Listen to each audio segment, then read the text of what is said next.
एक बार एक सम्राट को एक साधु से प्रेम हो गया। जापान की घटना है। सम्राट हर रात अपने घोड़े पर सवार होकर अपने साम्राज्य का चक्कर लगाता था। वह रोज एक पेड़ के नीचे बैठे मुनि को अपने ढंग से मस्त देखता था।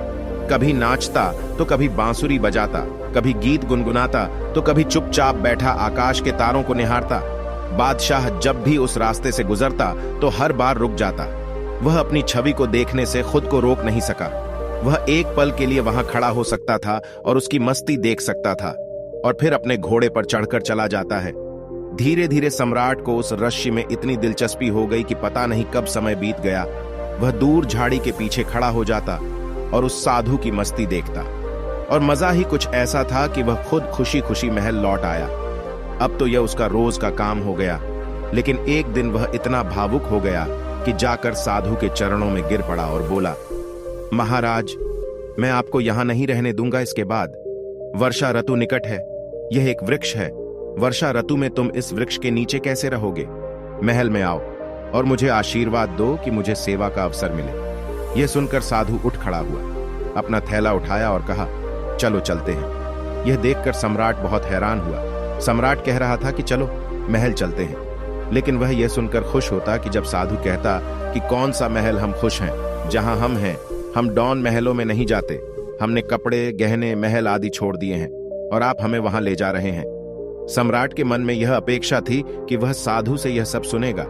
यदि साधु ने ऐसा कहा होता तो सम्राट उनके चरणों में गिरकर थोड़ा और भीख मांगता। लेकिन साधु एक बार में चलने के लिए तैयार हो गया। इससे सम्राट को थोड़ा झटका लगा। वह सोचने लगा कि कहीं मुझसे कोई गलती तो नहीं हुई है। क्या इस आदमी ने फिर से मेरे साथ कोई चाल चली है? क्या यह महल में प्रवेश करने की चाल है कि यहां बैठे बांसुरी बजा रहे हैं? जब तक मुझे उससे प्यार नहीं हुआ, क्या यह मेरे ऊपर जाल नहीं फेंक रहा था? क्या यह केवल मछली पकड़ने का कांटा नहीं था? मैं मूर्ख हूं जो इस जाल में फंस गया हूं। अब कुछ कह भी नहीं सकता। बोलने का मौका ही नहीं दिया। एक बार भी उसने नहीं कहा, नहीं नहीं, मुझे यहां बहुत मजा आ रहा है। चाहे गर्मी हो या गर्मी बारिश, हमारे लिए सब एक समान है। बादशाह ने साधु की ओर देखते हुए मन ही मन सोचा, क्या संत है। विलासिता की बात आने पर वह तुरंत मान गया। सम्राट के मन से साधु के प्रति सारा सम्मान उठ गया। सम्राट यह सब सोच ही रहा था कि तब तक वह साधु सम्राट के घोड़े पर बैठ गया। जल्दबाजी में मैंने इस साधु को पहचानने में बहुत बड़ी गलती कर दी, लेकिन अब सम्राट अपनी बात से मुकर भी नहीं सकता था। अपने वचन के पक्के थे। सम्राट ने मन ही मन कहा, अब तो महल में पड़ा रहेगा, इतने फालतू पड़े हैं, अब वह भी करेगा। लेकिन अब सम्राट के मन से उस साधु के प्रति प्रेम और सम्मान बिल्कुल नष्ट हो गया था। साधु महल में चला गया और आराम से रहने लगा।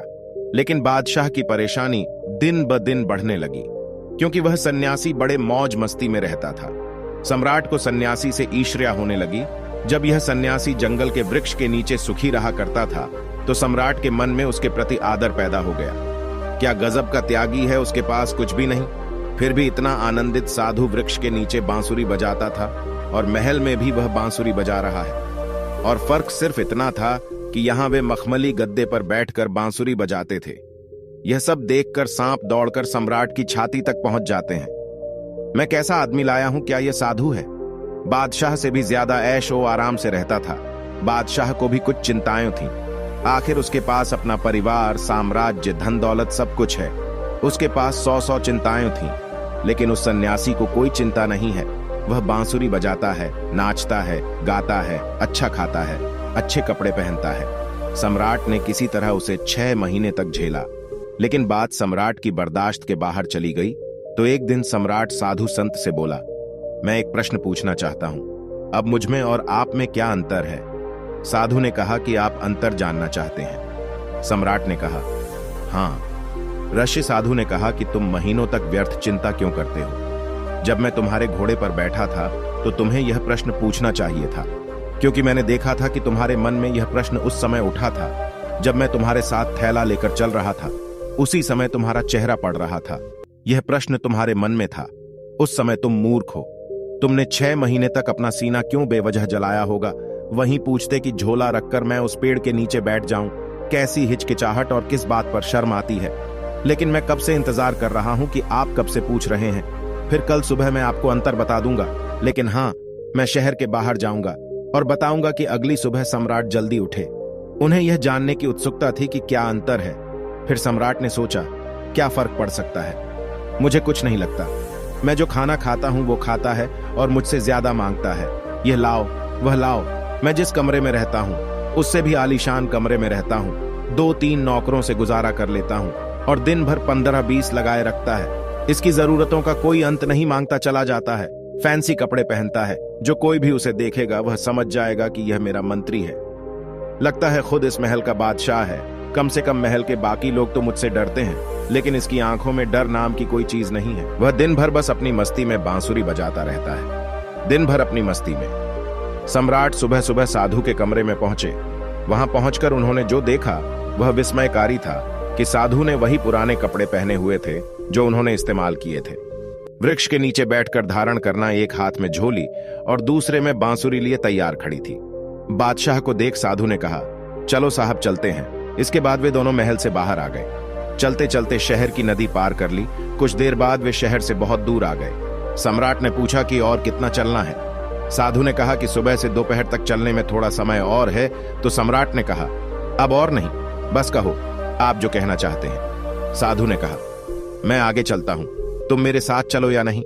सम्राट ने थोड़ा गुस्से से कहा कि मैं कैसे चल सकता हूं? मैं तुम्हारे जैसा भिखारी नहीं हूं जिसे मेरी पत्नी, मेरे बच्चे, मेरे धन, मेरे साम्राज्य की परवाह नहीं है। सब कुछ मुझसे जुड़ा हुआ है। मैं यह सब छोड़कर आपके साथ क्यों चली?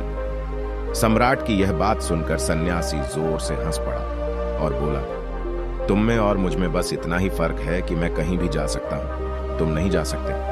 मैं अच्छी या बुरी स्थिति में खुश रह सकता हूं, लेकिन तुम नहीं। जब मैं किसके अधीन रहा करता था, वो जंगली पेड़, मैं पूरे मौज में रहता था और जीवन के हर पल को जीता था। जब मैं महल में गया तो वहां भी मैंने अपने जीवन के हर पल को पूरी मस्ती और आनंद के साथ जिया। और अब कहीं और जाऊं तो ऐसे ही जीऊंगा, क्योंकि हम वही हैं जहां हम उस समय थे।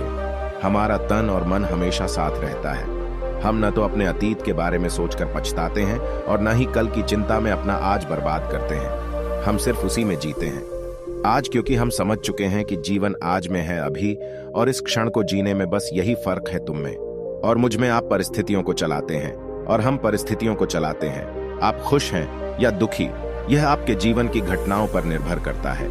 लेकिन हमारे लिए ये घटनाएं जीवन का एक हिस्सा मात्र हैं, जिसे हम जरा सा भी विचलित हुए बिना छोड़ देते हैं। हमें इस बात की चिंता रहती है कि अच्छे दिनों में हमें दुख न हो और न ही अधिक आनंदित हो। हम हर स्थिति में खुद को शांत और स्थिर रखते हैं, क्योंकि हम जानते थे कि न तो दुख हमेशा के लिए है और न ही खुशी। हम हमेशा किसी भी स्थिति में आनंद लेते हैं। अचानक सम्राट को एहसास हुआ कि उन्होंने क्या किया है। जो एक ऐसे अद्भुत व्यक्ति के साथ रहे, उसे 6 महीने के लिए और एक दिन भी सत्संग नहीं कर सका। मैं सत्संग क्या करता हूं? मेरे मन में यही चल रहा था कि वह एक बहुत ही साधारण आदमी निकला। ये सोने की पॉलिश वाला खोटा सिक्का निकला, लेकिन अंदर से मिट्टी का निकला। ये सब विचार आते ही सम्राट ने तुरंत साधु के पैर पकड़ लिए और कहा, नहीं महाराज, मैं आपको आगे नहीं जाने दूंगा। साधु ने कहा, देख, मुझे कोई दिक्कत नहीं है। ये रहा आपका घोड़ा, मैं फिर से उस पर बैठूंगा और फिर वापस महल में जाऊंगा। पर फिर तुम फिर संकट में पड़ोगे। यह सुनकर सम्राट के मन में भी वही विचार आया।